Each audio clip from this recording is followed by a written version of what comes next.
एक जंगल में एक सियार और सियारनी अपने दो बच्चों के साथ रहते थे। सियार बहुत घमंडी था।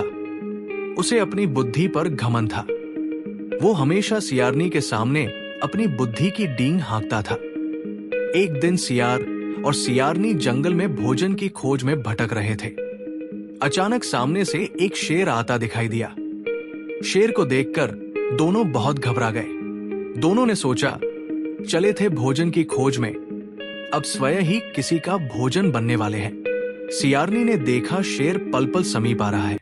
उसने सियार के कान में कहा, अब अपनी बुद्धि आजमाओ और इस संकट की घड़ी में जान बचाओ। मेरी बुद्धि गई भाड़ में, भागो और जान बचाओ। सियार ये कहता हुआ भागने को हुआ, किंतु सियारनी ने उसे रोकते हुए कहा, मूर्ख, संकट की घड़ी में भागते हो। शेर कोई बिल्ली का बच्चा नहीं है। वो अब इतना समीप है कि एक ही छलांग में हम दोनों को दबोच लेगा।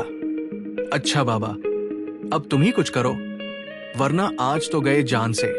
सियार झिझकिया। शेर अब समीप आ चुका था। अब वो दोनों पर छलांग लगाने ही वाला था कि सियारनी हाथ जोड़ते हुए आगे बढ़ी। महाराज की जय हो। महाराज, हम लोग आप ही के पास आ रहे थे। सियारनी तपाक से कहते हुए बोली, किस लिए? शेर ने आंखें लाल करते हुए गरजा, महाराज, हम दोनों पति पत्नी हैं। हमारे 3 बच्चे हैं। हम लोगों के बीच हमेशा झगड़ा होता रहता है, इसलिए हम लोग चाहते हैं कि अलग अलग रहें। जबकि मुश्किल ये है कि ये 2 बच्चे लेना चाहते हैं और मैं ये 2 बच्चे लेना चाहती हूँ, जबकि बच्चे 3 हैं।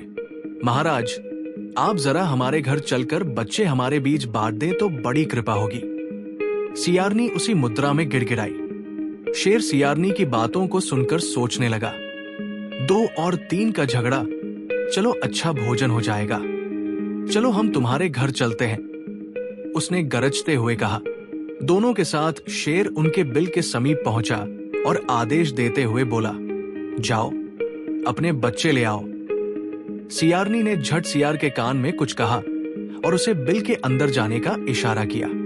सियार बिल के अंदर गया और अपने दोनों बच्चों के साथ खेलने लगा। इस खेलकूद से बाहर तरह तरह की आवाजें आने लगी। कुछ पल बीत गए और सियार बिल से बाहर नहीं आया तो शेर कड़कते हुए सियारनी से कहा, सियार अभी तक बच्चे नहीं लाया? जल्दी करो, मुझे और भी काम है।